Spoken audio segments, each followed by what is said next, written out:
Welcome to Business Coaching Secrets with Karl Bryan.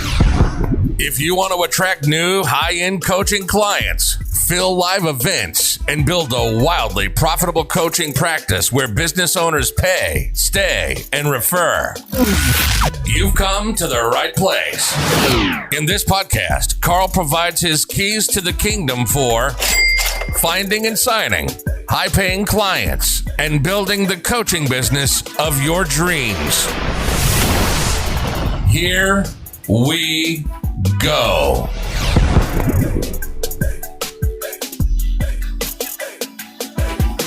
Hey. Welcome, ladies and gentlemen, to another edition of Business Coaching Secrets. It's Karl Bryan coming at you. I'm Sans Road Dog today, as he is looking after some family matters.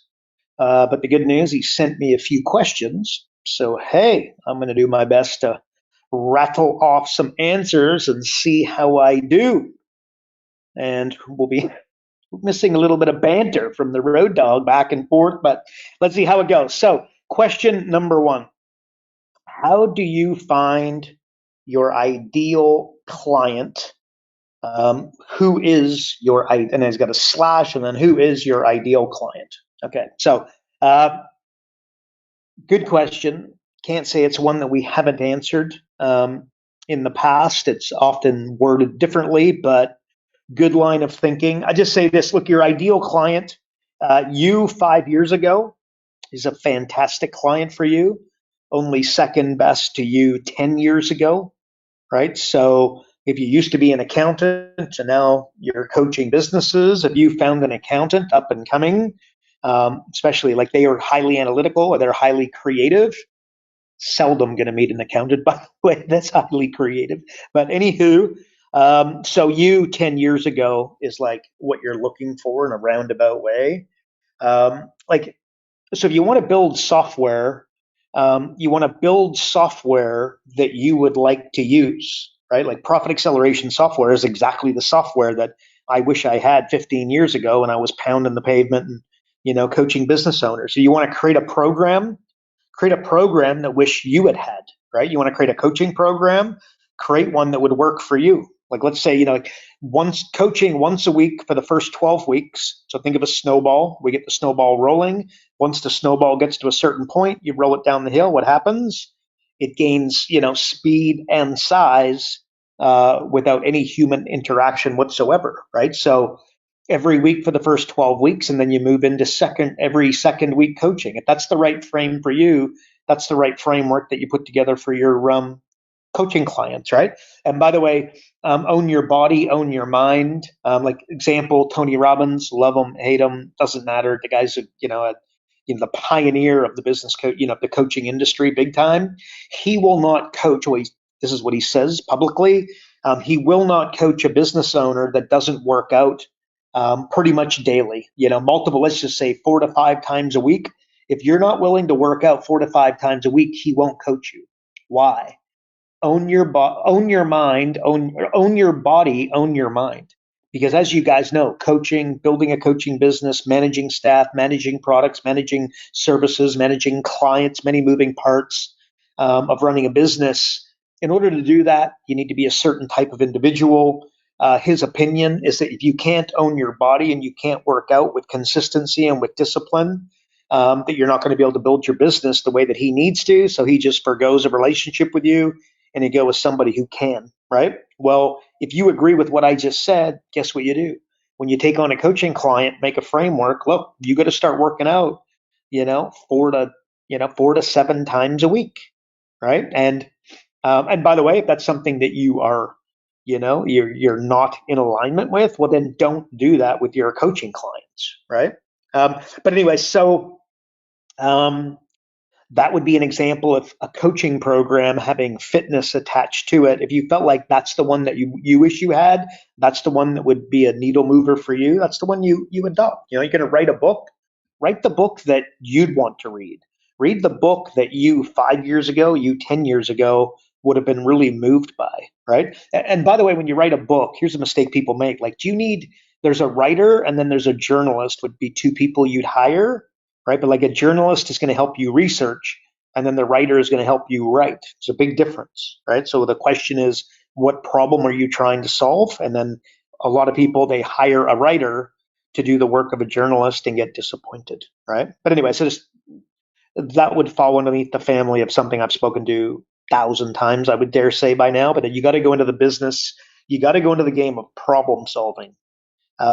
So, which is the problem? And journalistic talents versus writing talents, two very different. Right. But anyways, but along those lines, like if you're going to write a book, you can take 10, like picture a circle, okay?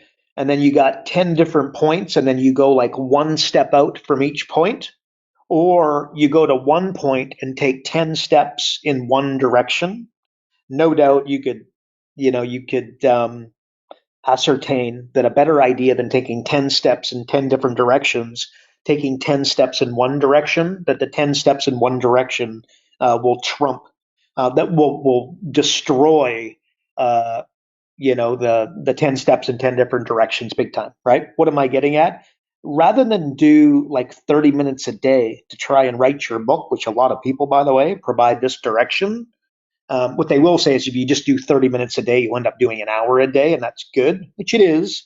But I'm going to suggest what you do is you book off 3 days into a hotel room, into a guest, like into a room with no internet, no phone, no distractions, no kids knocking on the door, no grandkids knocking on the door, no wife knocking on the door, no husband knocking on the door.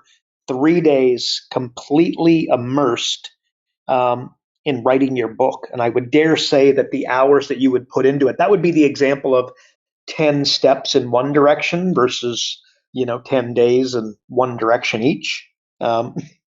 I don't think I'm making perfect sense there. But the idea is that immerse yourself. Like if I wanted to learn how to speak French, okay, rather than do like which by the way I took French in school as a kid, right? Got absolutely nowhere. Although I can still say this. Est-ce que je peux aller aux toilettes, s'il vous plaît, madame? And if you haven't worked it out already, what I'm asking there is, can I go to the bathroom, please? Because I would be going, that's the only thing I wanted to do. That's the only thing I can remember about many, many years of doing French, right? Didn't work real well. Doing an hour, an hour a week for many years. That's basically what it taught me, to ask if I could go to the bathroom so I get the heck out of there. If I wanted to speak French, here's what I would do. I would drop myself by myself, right? But drop myself into Paris. And then I would try to work out how to go order breakfast, order lunch, order dinner, get myself a hotel room, right? And like I would speak French, which by the way, my best friend lives in Quebec City. And guess what? You know what I mean? Like he didn't go and do like French classes. He dropped himself in a French speaking environment. And today he's not fluent. He's much better than fluent, right? Both in writing and speaking, etc. Lived there for a number of years now. But the bottom line is that completely immersing yourself in something might be significantly better way of achieving the task, the software, the program, the training program, the coaching program, speaking another language, etc. That's what I'd suggest you do. So coaching, you're somewhat new to coaching. What should you do? Do you know what I mean? Training, completely immerse yourself in training for a period of time. Like we've got software and we've got a section implementation where I refer to it as the answers at the back of the book. And you can click on any 12 or any 40 different areas of a business and you can see the answers at the back of the book and the A, B, C, D, E, F, G, literally how we go about deploying a solution to any one thing, like, cutting costs. Here are the 10 steps. Create a market dominating position. Here are the 8 steps. Completely immerse yourself in it for a period of time versus in and out, in and out, in and out. Look, I'm thinking if you're a business coach, you're here, you're totally picking up what I'm putting down. So hang on, I got to make sure I'm answering this question here. Your ideal client. Look, what are you passionate about? You love cars. Okay, well, there's lots of, there's museums and there's auto body shops and there's car dealership. There's all kinds of different businesses in and around cars. And not just car dealerships. There's museum, you know what I mean? There's all kinds of different businesses. You're passionate about something. That might be a good place to go work with some clients, right? Expertise. You're really good at something. If you want to make a lot of money, A lot of the information or the advice out there would suggest that you go and do something that you love. And of course, that can't be bad advice because how could it not? But let me tell you, if you want to make good money, what you do is you do what you're good at. That's significantly better direction than what you love. And by the way, I love hockey. I used to play hockey for a living. I owned my own hockey rink. I got to tell you, there was a point in my life where I just did not want to ever see another pair of skates or a hockey stick ever again. I was just totally over it. So, what you're passionate about can very quickly become something that you're unpassionate about. So sometimes you're best just to leave some of those things as hobbies. But anyways, what I want to bring across there: do what you're good at. That's not the normal advice, and that's what I'm going to suggest. Like again, I'm 5'6". Basketball was just never going to be my thing, right? Hockey, 5'6", low to the ground. I don't know that I had an advantage, but I definitely basketball was just not going to work for me. Or generally, Spud Webb would disagree, but there's always anomalies, right? You're best to do what you're good at. I think Gary Vaynerchuk talks a lot about this. You know what I mean? Like you'd love to be playing, professional basketball, but it's just not in the cards at, 5'8" or whatever he is. So anyway, so doing what you're good at, and then also experience. You worked in, what I mean? You worked in the movies for X amount of time. Okay, well, there's all kinds of different businesses like modeling agencies and acting agencies, etc. So you get a lot of experience. You understand that world really well, better than I would, where I haven't been in that world. Um, I used to own a sports stadium again, so I used to own a hockey rink, and it doubled as a sports stadium. At the end of the day, I had a retail shop and I had a skateboarding park out the back. If I walked into a sports stadium, it was very successful, still operates. My business partner from way back when still literally operates it today. It's a very successful business, went very well.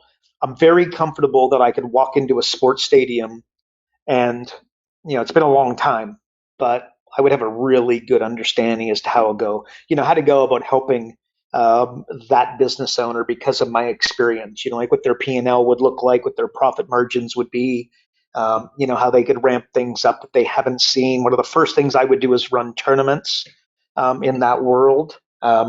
We made big money running tournaments, and then the average sports stadium doesn't have any tournaments whatsoever. Mistake generally. That's the equivalent of like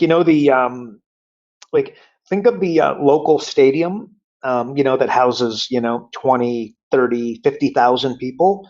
The thing lies dormant like 90% of the time, right? There's some offices in that, but the field is literally dormant 90% of the time. How in the world do they go about spending that kind of money on that kind of real estate, downtown, etc., and that kind of parking? And it's just because they do big events for short periods of time, right? So the average sports stadium's not taking advantage of that kind of dynamic, and that's a mistake.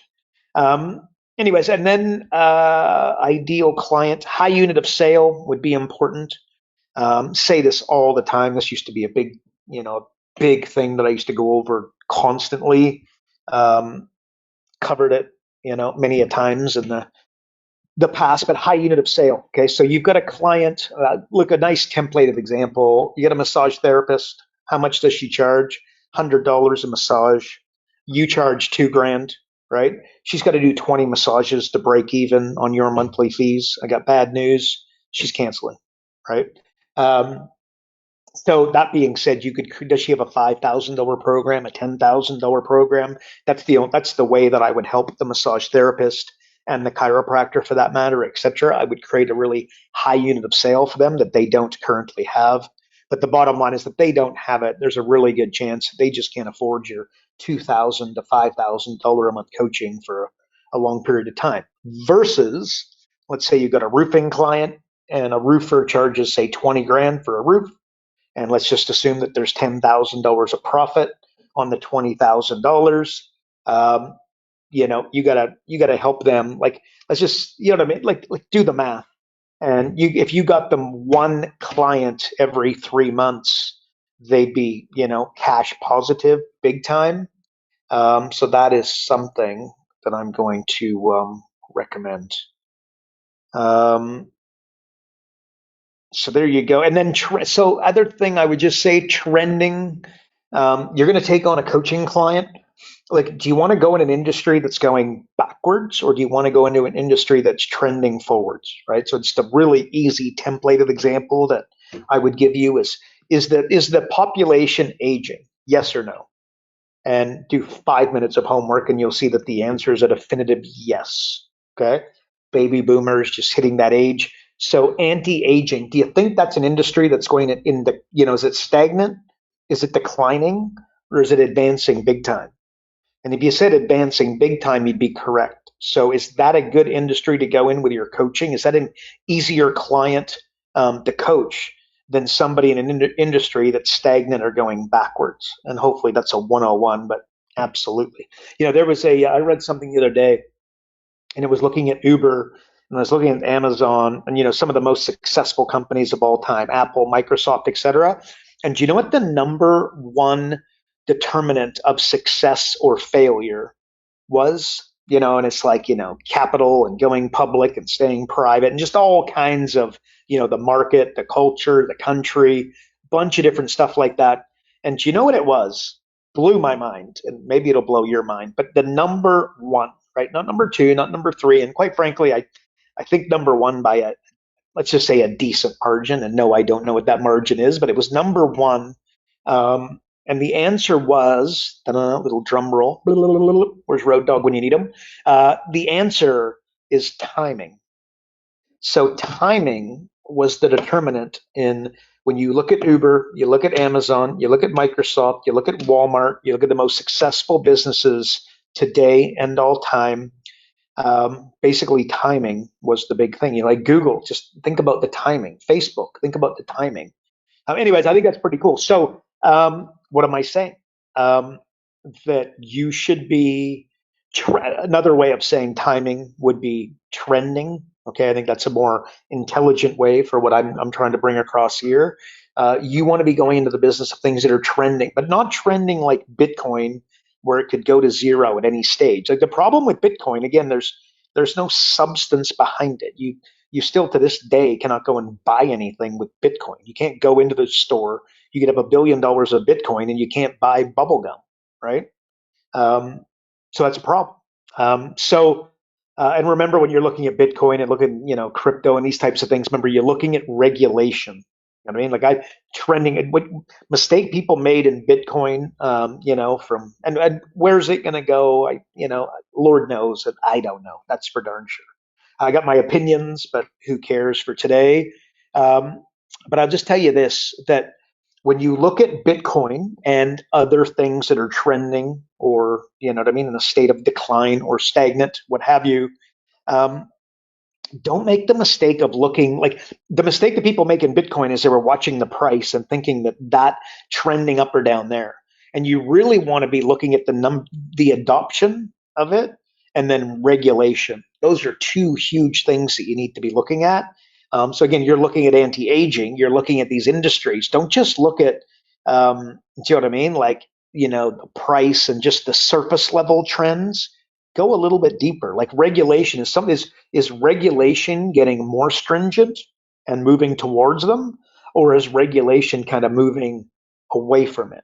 And I think, and again, a small amount of homework, you probably get your answer. The bottom line is, if I'm looking for a coaching client, I'm looking for myself 5 years ago, second best to me 10 years ago, and I'm looking for things that are hot, but hot long term. And I wouldn't, Bitcoin may or may not be hot long term. Crypto, which really I should be saying crypto there, but something like anti-aging just is not going anywhere. Anyways, hope that helps. Okay, so Road Dog. My coaching client is bad at collecting money and keeps seeking new work/jobs. Any tips on a system to help them? There you go. There's a question. Pretend Road Dog just sent that.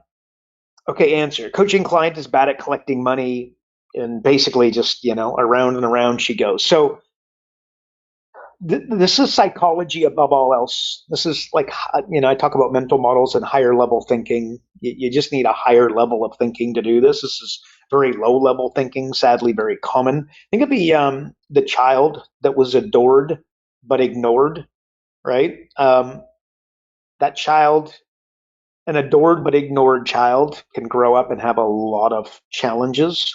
Think of like just yeah, that can be that could be a disappointment. I hope that you were not that child growing up. Let's put it that way. But look, I want to get the business owner's attention. So I'd give them like a strong example to kind of, you know, raise their eyebrows to increase, first of all, my preeminence, but basically get them to deploy, right? So I would explain, if you've got 20% margins and you make $1, how much money do you keep? And the answer is 20 cents. So if you have 20% margins and they don't know their margins, help them work it out very quickly. Easy to do. And guesstimate is fine, by the way, because they haven't even taken time to do that generally. But if you make $1, you keep how much? And the answer is 20 cents, right? But when we go to your expenses and we save you $1, you're keeping 100 cents on the dollar, right? So that's a smart place. Do you want 20 cents or do you want 100 cents? If you want 20, go earn one. If you want 100, go save one, right? And no, you can't save yourself to a 10, $100 million company, $1 billion company. Like I get all those metaphors, but that's not the chiropractor. That's not the dentist, the average, the landscaper, the butcher, the baker, the candlestick maker. They're just not in that world, right? So, and I'll also explain, percentages. I've often said this, that thinking in percentages is like a wealth hack of the super, super wealthy. So let's say that like you're driving traffic to a landing page and it's got a 2% conversion. You increase that conversion to 3% on the surface. That is very lame. And you think, look, 1%, who cares? Why would we bother? But 2 to 3 is not a 1% improvement. It's a 50% improvement, right? You got margins of 20%. You increase them to 30%. That is not a 10% increase. That is a 50% increase. They got margins of 10% and they go to 12%. That's not 2, that's 20, right?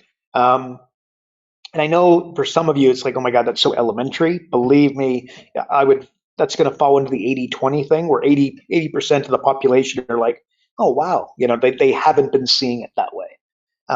And this is a good thing. So this is where you raise their eyebrows, you get their attention a little bit, you increase your preeminence where they're like, oh, wow, like you just taught them something big time 80% of the time, right? So, and then I would create an action plan. And when I did the thing, I would look at go to their bank, get them to go to their bank account and note their balance, right? When you undertake this, note the balance in 30 to 45 days is going to be significantly more exciting than it is when you start. And again, it's always going to be psychology that gets you there. That bank balance starts to grow. Believe me, it will excite them. And this is a great way for you to start your relationship. And remember, you don't need a ton of staff. You don't need a ton of effort. You just need to be a little bit more strategic with what they're doing. And by the way, that could be an anchor that you could go back and forth on in the future. That remember, that was a very boring task and one that you push back a little bit. I was struggled to get you to actually action it. And then what happened, right? And then you got to itemize the accounts receivable as another. If you wanted a system around it, if you wanted like a framework, you got to itemize those accounts receivables. Like you've probably heard the saying, "Cash is king." And never has that been truer than right now with your coaching clients. Like, it wouldn't take a rocket scientist to work out that, look, things have been good for a long time. We got through COVID semi unscathed, et cetera. The economy is going to catch a cold shortly. And it doesn't matter what the experts are saying. It's just, it is going to happen. It's only a matter of whether it happens in a year, 2 years, or 5 years. But believe me, the economy is going to catch a cold. It just has to. What goes up must come down somewhat, right? And look at the last 100 years and you will see it totally consistently. You just can't get away from it, right? So anyway, so your prospects and high-end coaching clients need to hunker down and watch their cash is what I'm trying to say. And remember this, once cash is gone, it's gone forever, right? So be careful with that. And I you probably know this, but I co-wrote a book, Accounting 101 for Business Coaches, how to easily find your fees prior to starting with your new high-end coaching clients. Part of a section that I wrote on managing your clients' cash was, what was it? generalizations murder intelligence. And again, I think I got that from a mentor of mine, but the bottom line is generalizations murder intelligence. Your client likely has a line item on their balance sheet that says, quote unquote, accounts receivable. And then there's like a single number. Okay. So let's just that number. It's 10,000, it's 25,000, it's 50,000. Let's just assume it's 100 grand, right? Like one line item, accounts receivable, that says 100 grand tells your client very, very little. Hence the saying, generalizations murder intelligence. It's just not deep enough, right? Like there's zero itemization and no single place for your client to go and see exactly who owes money and then how much, right? So your client, number one, like your client needs to create a list of people that owe money, and we call those debtors, by the way, but they need to know exactly who owes them money right now. Boom. And then collecting the money should not be delegated nor delayed during this, you know what I mean? This period that you're trying to get them to fill their cash flow over 30, their bank account over 30 to 45 days. So, I mean, again, depending upon the size of the company, but this is something that I would get, and I'm going to assume that it's a problem, and that's you know what I mean? This is what this client has got a little bit of a challenge with it, right? So would I delegate it to, my wife, to my manager? Now, this is something that I would take on myself because, again, every dollar is going to go straight into the skyrocket, right? They need to prioritize the list for age, amount, and then probability of collecting. Okay, so again, understand that what I'm trying to do is I'm trying to give you a framework to be a little bit more um, deliberate and clear on the situation, right? Like the age, is it 30 days or is it 90 days? Is it 30 days or is it 120 days? Is it 30 days or is it 6 months? And if it's 6 months, guess what? There's a really good chance that you're not collecting it at all, right? So you got age, amount, and then probability of collecting. And then as this is done, the process must be created to ensure that accounts receivable are tracked and kept current in the future. So there's no point going and, you know what I mean? Like it's like the hole in the boat. You've got the bucket and you're throwing the water over. But if you don't sort out the hole in the boat, you're just going to continue to have to, you know what I mean, bucket the water out, and you're not going to get very far, right? If you go a little bit further than the water's coming into the boat, you might get ahead, and it'll feel like you're getting a little bit ahead. But the reality is that the problem is not going away, right? Because believe me, if they weren't collecting the money properly previously, it's not like that's just going to magically happen once they undertake this process, right? So they need to have, standard operating procedure, and just think like, 1 through 7, what needs to happen, who's responsible. Like, what do they do when it gets to 30 days? What's the rule? What do they do when it gets to 60 days? What's the rule? What do they do when it gets to 90 days? What's the rule, right? And like your prospective coaching clients drive new accounts. Like, let me give you a framework here. They're getting new accounts. They're following up with these quote unquote accounts or clients. They're painstakingly closing those new accounts, those new clients. They're probably paying commissions on the new accounts, the new sales, right? They're fulfilling on these new accounts, right? They're paying staff to fulfill on the new accounts, to go dig the hole, build the fence, build the swimming pool, what have you. They're paying. This is again one CapEx. Like they're like, they've got capital expenditures in the business. Think of a landscaping company. That's the lawnmower. And then the limo company, that's the limos. It's the Uber driver. It's the car. Like, how often you see an Uber driver and he's making 50, 70, 90, 100 grand a year. But I'm like, man, you realize you got to replace your car every 3 years when you're putting those types of kilometers, those types of miles on it, right? Surely that's obvious, right? But it's not when they don't they can't read financial statements. They're not thinking at that high of a level, right? What I'm getting at there is they're paying for wear and tear on the equipment for these new accounts, and often not even thinking about it. And even, paying for gas in the Uber, as an example, paying gas for the tractor. And that money will be nothing when they have to go and, they lose the tractor for X amount of time, because it doesn't just magically show up in the shop and get fixed. It's away for, 7 days, 14 days, maybe 21 days, depending upon how busy the shop is, and how big of the problem and how quickly they could diagnose it. Sometimes it's very quick, and then oftentimes it's not. They certainly have to send it in for an oil change, right? Well, which let's assume that's going to be at least 1 day out of pocket, which doesn't sound like a big deal until you can't earn money for that day because the tractor is in getting its oil changed, right? And serviced, right? Anywho, but again, so they do all of that, right? So they fulfill the accounts, they pay the staff, they wear and tear, and then they forget to collect the money, right? And then they get confused when their accountant provides financial, and they say that they're profitable, but then they look in their bank account, and guess what? They've got no cash. So they go, "How does this work? Why do I got this profitable business, and then I've got no cash?" And then, of course, the phone rings, and then they agree to run the new sexy Facebook ad or advertising campaign because that's going to fix their cash flow problem, right? Like, again, they don't, like, what is the problem? They think it's cash flow, and the reality is that the problem is not cash flow, it's the manner in which they're running their business. So do you see, as a business coach, business consultant, when you're working with a business owner, and let's just say they're doing $1 million, of revenue, very seldom will they be able to understand that the real problem is that they're not running their business properly, right? So anyways, and by the way, as you're hearing this, are like, people are really doing this, depending upon your level of experience and how many, these landscaping, butchers, bakers, candlesticks makers, these types of businesses you've run. And I got to tell you that the stupidity that I just described, and the consistency at which it happens would blow your mind, right? It is sadly a very common thing.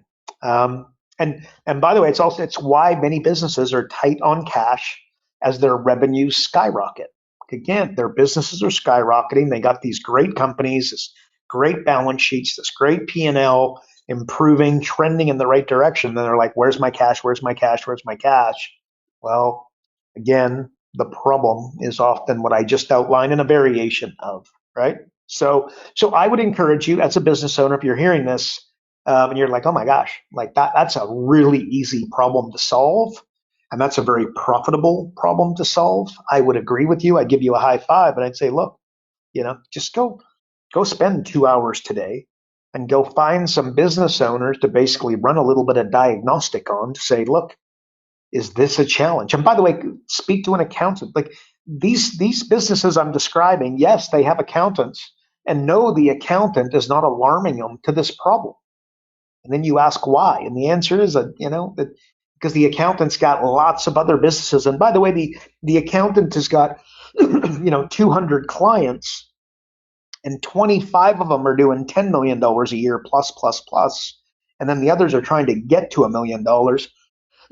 Who do you think gets the time, the attention, the wherewithal of the accountant? And you guess correctly, those larger companies. So often it's just the fact that they're a little bit forgotten. The chiropractor doing 600, 700, 800 grand a year, they don't have financial statements as a general rule.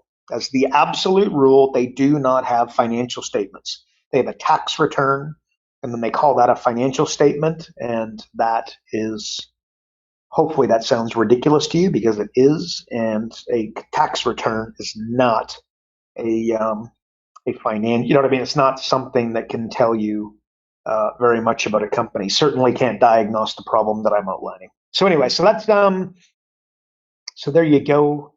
And then he put that he was going to follow that up with accounts payable being equally mismanaged. AB, can you expand? Okay, so basically, accounts payable. How is accounts payable fall into the same category? And I would say high five. Accounts receivable and accounts payable. Those, you know what I mean? These two. It's important. You often find a business that doesn't collect their money, and then they want to pay everybody straight up front, right? So I call it sweetheart syndrome. So yeah. And so what business owners will say is like, I don't like debt, right? So I just prefer to pay everybody and not have to worry about it. I don't like to owe people money, so I want to pay everybody up front. Just a ghastly error. I will tell you, a very high-end business consultant will tell you that's just not the way to run business. They give you 30 days, they give you 60 days, they give you 90 days. I mean, Apple do not pay you for 90 days. Like, the most cash flush business of all time and they just don't pay. Why? Because they don't have to. So the money is better with them than with you, right? So they could, keep, let's just call it $1 million for easy math. If they could keep the $1 million that they owe you in their account for 90 days and earn interest on it, versus give it to you early, to be, good guys and sweethearts. That's just not what they do. So the chiropractor doing 600 grand with a cash flow problem and then Apple, it's got more money than they could ever dream of, doing anything with. Don't. I'm going to let you ask yourself the question, why would that be, and how you should be advising the chiropractor moving forward. And of course, I just say chiropractor for the easy, you know what I mean? Just that's representative of a business owner, right? So that's what I would say. And just remember, look, businesses do not go out of business because they run out of ideas. Businesses do not go out of business because they run out of opportunities. They go out of business for one reason and one reason only. And I would ask you to tell me what that is. What do you think that is? Let me give you a second. The answer is they run out of cash. The end. And the same words that will knock you out of Monopoly, right? Run out of cash. That's when you got to go to bed and everybody keeps playing. So moral of the story, don't run out of cash. Be a little bit careful with that. So being intelligent there would be a good idea.